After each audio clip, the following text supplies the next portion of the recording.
Ayan guys, papunta na naman tayo sa isang work. Hala, meron pa akong nakitang baka dito. Kanino kaya ito nakalabas? My God, hindi nakatali pala siya guys. Kala ko hindi nakatali.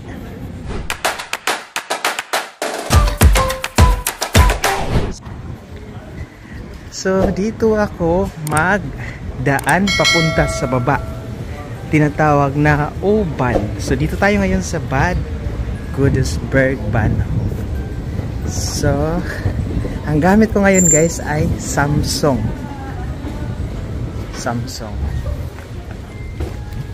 Ayan, daming tao.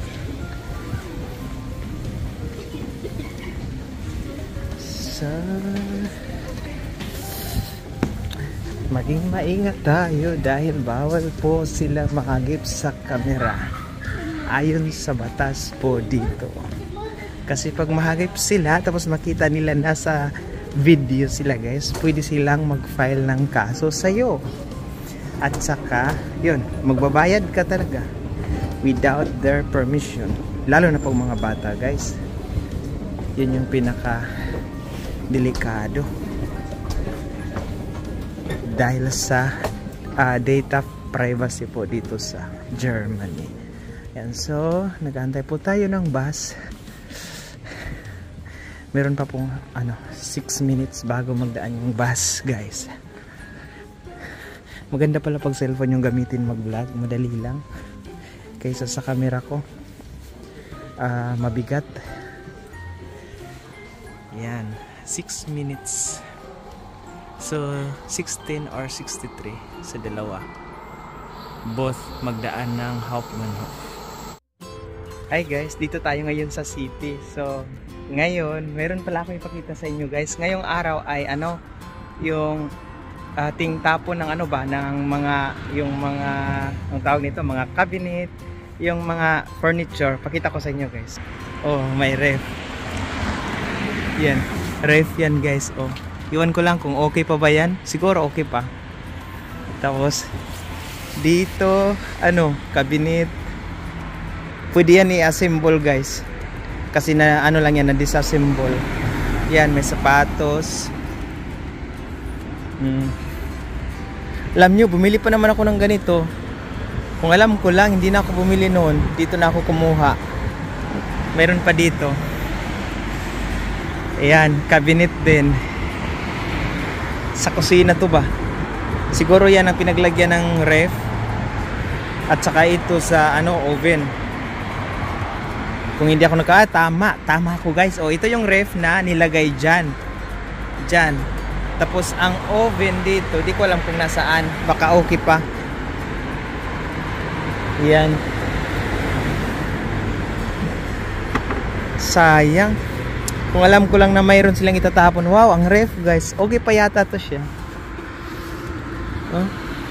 Okay pa siya guys kasi may ice pa Yan. Kakaano lang nila guys, tapon dito. Okay pa siya, as in okay pa. Kung nasa Pinas yan, wala na. Kasi may ice pa sa loob. Sayang ba?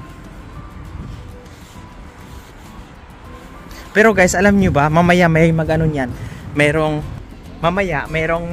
mag-ikot-ikot dito na mga may sasakyan, may van na kukunin nila yon kasi yung iba ibebenta, yung iba ipamigay kasi sayang gaya nito guys yan sa kama, sa single bed, may magkuha din yan kung may magkagusto, bago pa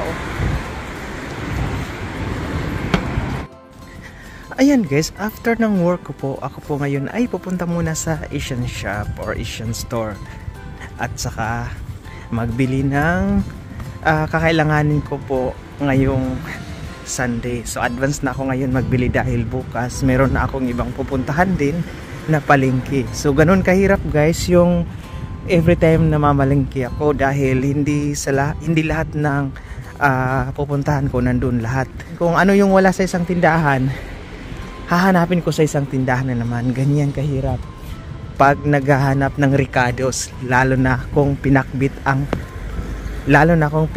ang pag-uusapan dahil maraming Alam niyo naman, kailangan natin ng kalabasa, kailangan natin ng sitaw, ng talong, at saka okra. So dito ngayon titingnan natin kung anong mayroon. Sana may kalabasa, kasi yung kalabasa nila dito, yun yung gustong gusto ng mga suki ko guys, dahil malagkit. Yan. So dito tayo ngayon sa Ishatishi Lebensmittel Geschenkartikel. So hello. Na? Hasdo kalabasa? My God. Pas? Where? Nee, is Rocky any grocer? Kind of man. My God. Ah, that's no? Yeah, that's not swag. Can't name. Miss Gino is cookie. So, Pino. Ja.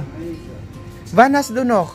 Ja, ich hab bestellt, aber die haben diese Woche nicht da. So. Ja, deswegen. So ito na lang guys ang natira. Kukunin ko na lang.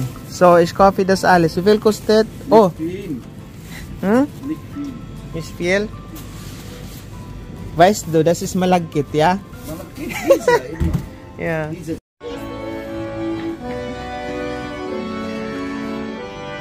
Guys, nice siya guys, oh.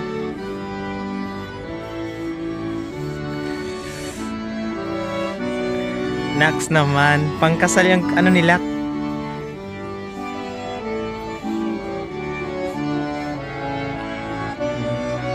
Diba?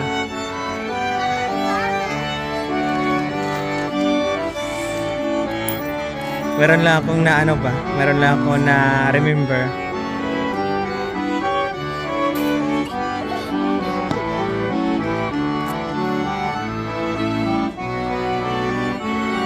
Diba guys, ang ganda.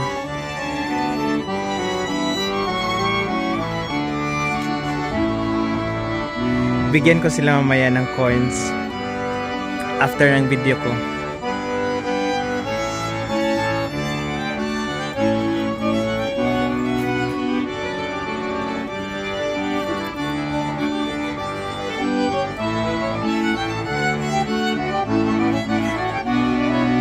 May nag-video din sa likod ko.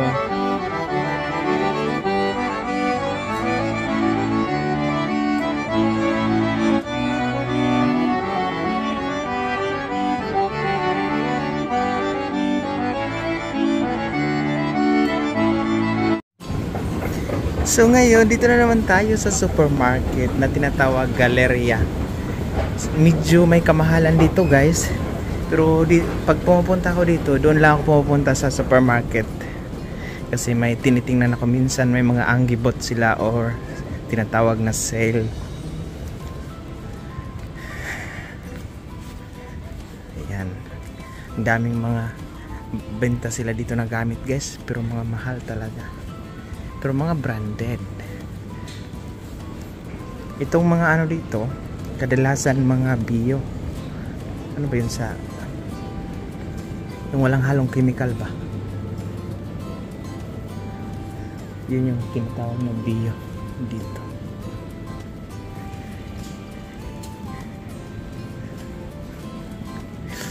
So ayan, magtingin-tingin tayo kung meron ba silang ano dito sale. Yan, daming cheese. Grabe. Cheese pie in. Nagdahan-dahan na sila mag close ay mag dahan-dahan na sila mag ligpit. Yan, ito na lang pala yung natira. Minsan kasi may sale yan sila. Uy, may paa ng papoy. Yan, €1.49. Yung isang piraso inano sa gitna, pinutol. Ay, mahal pa, hindi pa sila nag-sell. Ito yung hinanap ko guys. Ito, €549. Yung ano ng baka, yung buto na mayroong ano sa gitna. Kasi mayroon sana akong gustong i-discover. Ito try render liver. Ito hindi na ako dito magbili kasi yung pupuntahan ko bukas meron na yan, mas mura. Ito meron din doon pero bilihin ko na lang. Baka walang available doon at least. Ito mabili ko. Render sa Zandnochen. Yan, render Zandnochen. Yan.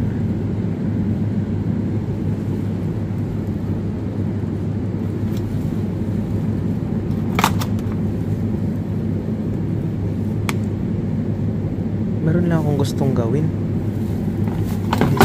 Discover, baka pwede yan.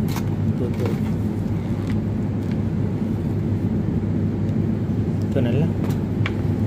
Ito lang yung bilhin ko yung dalawa.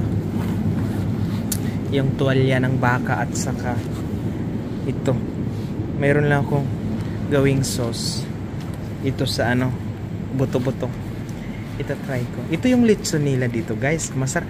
Actually, masarap yan. Para, ay, ito na lang pala yung natira. Masarap yan siya. German style. Na-try ko na yan. Ito yung mga manok nila. Yung walang puto. Ang mga German, ito yung hilig talaga nila. Yung walang puto, Philip.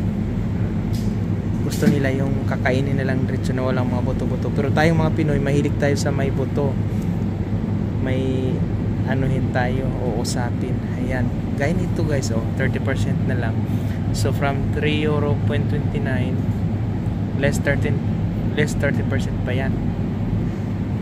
Ito yung tinatawag na Putin. Hindi yung president guys ha. Yung malaking manok. Ito yung iba't ibang ore ng manok dito. May 30% discount. €9 yung per kilo. Ito, kinakain niya mais, kaya ganyan yellow yung kulay. My God, ang mahal guys. Ito, €9.59 per kilo. Last time bumili ako nito guys, para siyang Bisaya. Sinabaw ko, nilagyan ko ng papaya.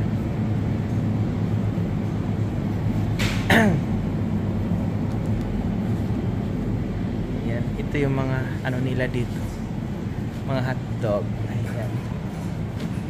Ayan guys, nasa bahay na po tayo. So, ipapakita ko po sa inyo ang aking lutong sabaw na manok. Ayan. Nagsabaw po tayo ng manok. So, ang manok natin ginamit ay yung ano lang, yung normal lang. Hindi siya Bisaya. Ayan. So, ang nilalagay ko dyan is ginisa ko muna siya ng mantika with bawang, luya at saka yung bombay.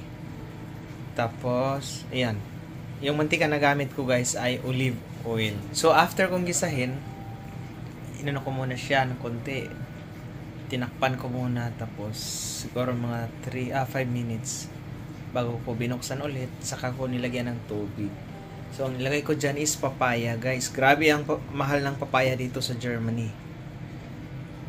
So ayan. So, at saka itong malunggay nakalagay yan sa frozen, sa freezer pala. Nakalagay ang malunggay sa freezer. So pag nagsabaw, kumukuha lang ako ng konti. Hindi yan nasisira, guys. Ayan. So maya-maya magkain na po tayo. May kunting ano yan, guys, yung sili. Yan. So tapos ito yung partner ko guys, dayok. Yan, pang sausawan. Masarap yan guys, galing pa yan sa Pinas. Kay ano pala yan, binigay ni Joy sa akin, si Lini Joy Hartman. Ayan, shoutout sa iyo friend. Dalawa yan, mayroon din spicy. Na-stress ako guys. Oo, na-stress ako dahil na-late yung bus na sinakyan ko. Tagal, grabe yung pag-aantay ko guys. Buti na lang hindi malamig na yung araw. So ngayon, samahan nyo ako, magpunta tayo sa palengke. So Alam niyo kung saan? Secret. Gusto kong tumawid. Pero nag-aalanganin akong tumawid. Kasi delikado. Pero titingnan ko pa rin kung saan pwede ako makatawid. Ang ganda ng mga bahay dito. Ganito sa Germany guys, mayaman ka man o hindi, ang mga bahay, kung sa Pinas pa to, pinasok na, ninakawan na. Pero dito, normal lang yung ganito. Oo. So ngayon, tatawid ako guys. So, dito ako ngayon sa Tanin Bush. Yan. Mag-aalas 5 na. Hinabol ko yung time kasi baka yung ano ko dito, may in-order kasi ako dito, baka mamaya yung in-order ko inano na, binenta na kasi hindi ako dumating. Pero sinabi ko naman sa yung kausap ko na magdating ako ng hapon. Kasi guys, ang nangyari, inuna ko yung inuna ko yung mga gagamitin sa pinakbit kasi yung mga Asian store magko-close sila ng alas 6 ng gabi. Kaya inuna ko yun. Pero itong palengke na ito mag-close ng alas 7, tapos malayo to. Kaya inuna ko yun kasi malapit lang yun sa amin at saka hindi ko na maabutan mamaya. So ako ngayon ay magpunta na sa kabila. Ayan. Kailangan yan ganunin guys para signal comp. Tapos ayan, tatawid na tayo. So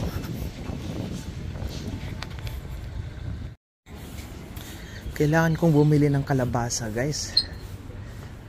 199 lang per kilo. Ang problema ngayon, pwede kaya to tawag dito, kalahati lang sana ito. So ayan guys, dito makikita nyo yung atay ng baboy, heart ng baboy, at saka tong tang. Saka to, tingnan nyo guys, kalahati ng mata. Yan. Ito, may paa. Yan.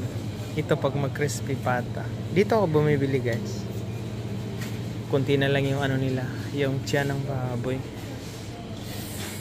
Yan.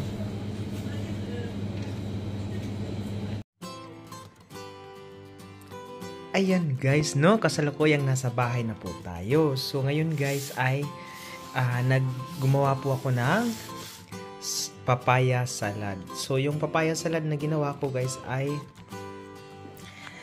papaya na green or hilaw pa. Inano ko siya, shredded ba yun? Basta carrot ba sa Bisaya?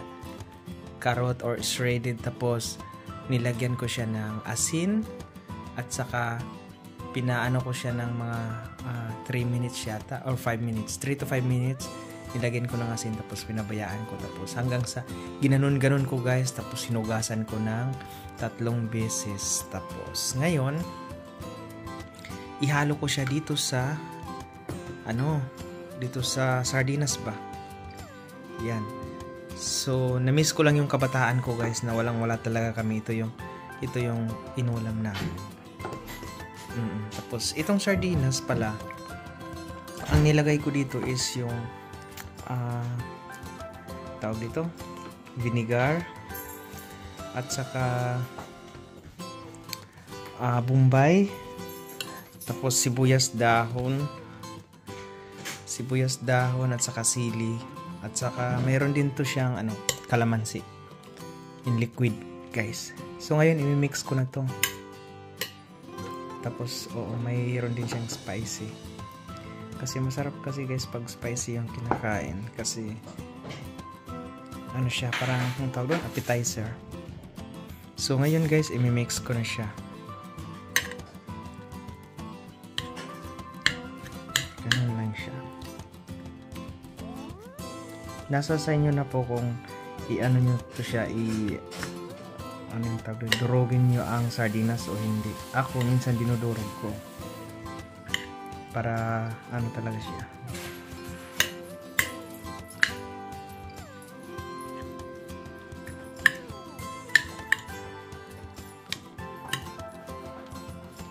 So masarap na yan guys. So I suggest you guys na kumain kayo nito na tanghali or evening, wag lang sa umaga kasi ang kabuhay in town.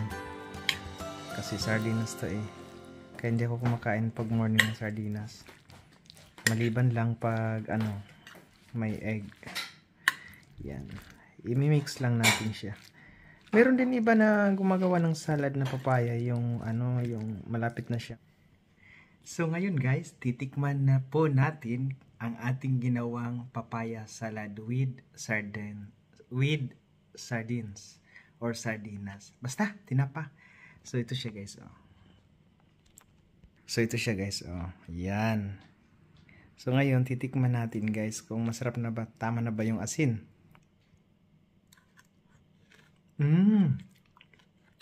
Sarap. Perfect na guys.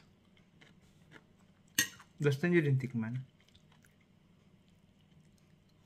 Ayan. Masarap talaga guys. Try no. Papaya with sardinas. Ayan. Suka, tapos kalamansi. Simple lang talaga guys. As in, simple lang yung ilalagay. Masarap na siya. Ito yung ginagawa namin nung kabataan pa namin sa probinsya guys. Wala talagang ibang solusyon kung hindi, kasi marami kami parating sardinas at saka noodles. So yung sardinas, minsan ginagawa namin ng papaya salad or slice. Ini-slice namin yung papaya tapos ginigisa namin with sardinas. Tapos yung mga noodles naman gaya ng Lucky Me, Quick Chow, inahalo din namin yan sa mga gulay gaya ng kalabasa, talong, sitaw, o ano pang gulay, alugbati. Kaya doon ako natuto guys. Doon ako nagsimula matuto luto ng mga ulam. Hanggang sa nakontrol ko na yung asin, natututunan ko na hanggang sa ngayon, dala-dala ko na. Manood lang ako sa YouTube, makuha ko agad kung ano yung mga ingredients or mga menu na nandoon. Ayan guys, no, maraming salamat po sa inyong walang sawang pagsuporta kay Dong, no. Parati kayong nandyan. Ayan, special shoutout pala kay Angels, kay Papi. Ayan, belated happy birthday Papi. Ayan, I miss you so much. I want to hug you. Ayan, I know that you're always watching my vlog. Ayan, what else? Shoutout pala sa The Siebert siblings. Ayan, shoutout kay Bridget, kay Jomar, kay JK at saka kay Ditmar or GR. Ayan, see you soon guys on Saturday for collaboration. Ayan. What else? So yun lang guys, no. Maraming salamat po sa inyo guys. At ito po muli ang Dong Vlogs. Hanggang sa susunod, ingat po kayo and bye bye. Good night.